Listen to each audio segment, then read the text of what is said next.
Sales objections, how to overcome them, and how to make sure they don't come up. Hi, I'm Donnie Bovine, CEO and founder of Success Champions Networking and author of Endless Stream of Referrals. This is Growth Mode, where we teach sales and business development for business owners and salespeople.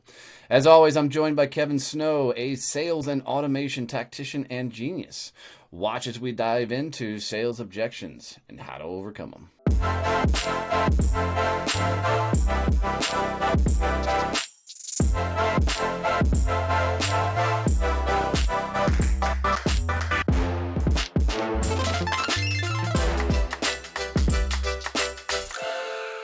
Kevin, how the hell are we handling this one today? All right, so sales objections. To put it pretty bluntly, if you get to the closing point of a sales conversation, and one, Donnie and I both don't believe in closing as a thing, but if we're just going to use that term because it gets us all in the same point in the conversation. If you get to that point of your sales conversation and you're getting objections about price or features or capabilities or anything like that, you fucked up. Yep. Plain and simple. So we're going to talk today. What we need to do, we're going to talk about two things for you. We're going to talk about how not to fuck up earlier in the process so you aren't getting objections. But then if you do get one, how do you actually handle it? So what I like about this is, I mean, you already said it. Guys, look, if you're getting objections, you completely just screwed the pooch somewhere, in the process.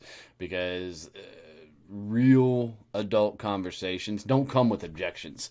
You don't sit across from a buddy and go, I'd like to hang out with you Friday night, but I've already got another friend that I wanted to hang out with, and so you can't come along for the ride, right? That shit doesn't happen in real life. It doesn't happen in adult conversations. So you're just fucking up the whole sales conversation. So what I want you to start thinking about is, what am I doing wrong in the call to get an objection, right? What is causing them to be not like me, not like my product, not like my service? What is that thing that is causing all that? So, I know that if you set the stage properly, if you start off the sales call properly, you won't get objections. So, most salespeople, they jump into a sales call and they immediately start hitting them with features and benefits, all their fucking product knowledge and all that stupid shit, right? So look at me, I'm smart. Yeah, right. Let me break out my fucking PowerPoint, right? Or let me break out my fucking 3-ring binder of shit. Let me break out my tablet and fucking just take you through some boring ass presentation. If you do that, you will lose more deals than you will ever open. You should open up every sales conversation and literally get their expectations, their outcomes. What do they want to accomplish through the call? What information do they need to be able to make a decision to move forward? You've got to understand what is going to happen in this call, and then you need to lay out what you hope to accomplish and happen during this call. If you go at it first and you lay out kind of the parameters and the out of bounds of what we're not talking about today and what we are talking about today, you automatically take it to a higher level conversation that allows the two of you to communicate like fucking adults. If you're not willing to go and lay some groundwork, you're just going to punch them over the face with all features and benefits crap that nobody's going to listen to in the first place. So you have to set the stage. And then while you set the stage, you need to be prepared to keep it as an adult level conversation by walking them through very specifically and get really good at asking the right fucking questions. The questioning is really key, and so is setting up the expectations for the meeting. But along with that, the listening is really key too. A lot of times, as I've been doing ride-alongs with different salespeople, I could tell that they were using the questions to manipulate the conversation and to get people to say specific things in a specific order. It's kind of like the old, you got to do your trial closes. You got to get your little yeses to get the big yes at the end, which there is some truth in it, but it's kind of, I can tell when people are doing that to me, when they're trying to get me to agree to the little thing.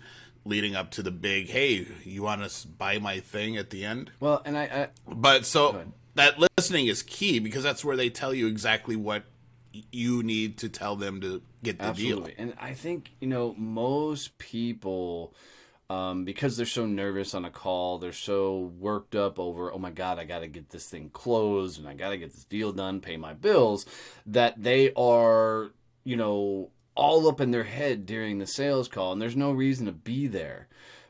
You've got to come out and have real conversations. So a lot of not getting objections is being completely detached from the outcome and not giving a shit about what happens at the end of this conversation.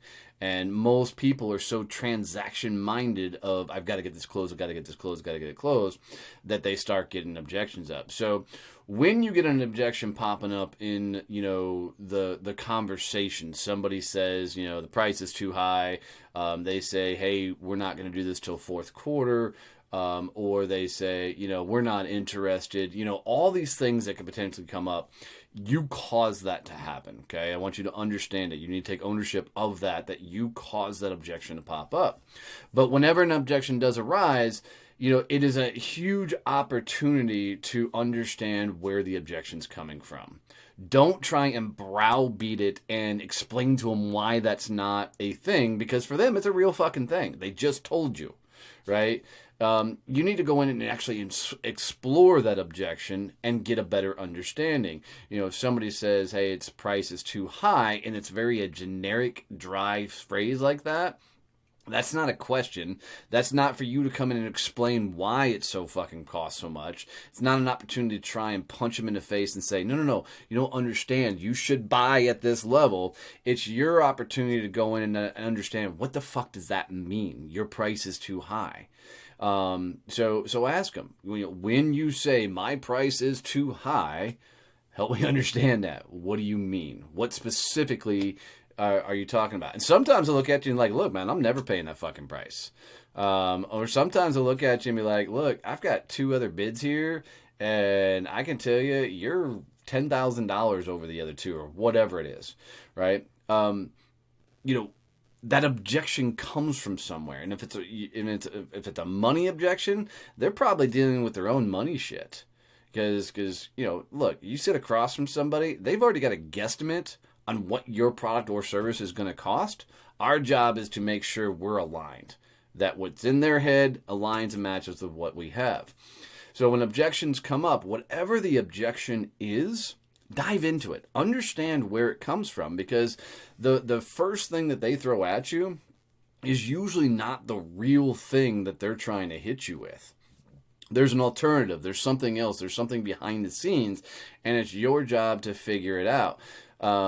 When especially if you've got a product or service, a lot of companies that are same size, same industry, or whatever, are using your product and service, and they say something like they're not interested.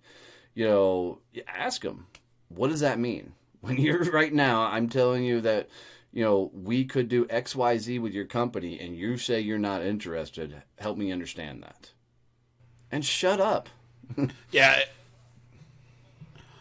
Well, and I think that what you just said, I was going to say something else, but your shut up comment is going to get my attention right now. That's key.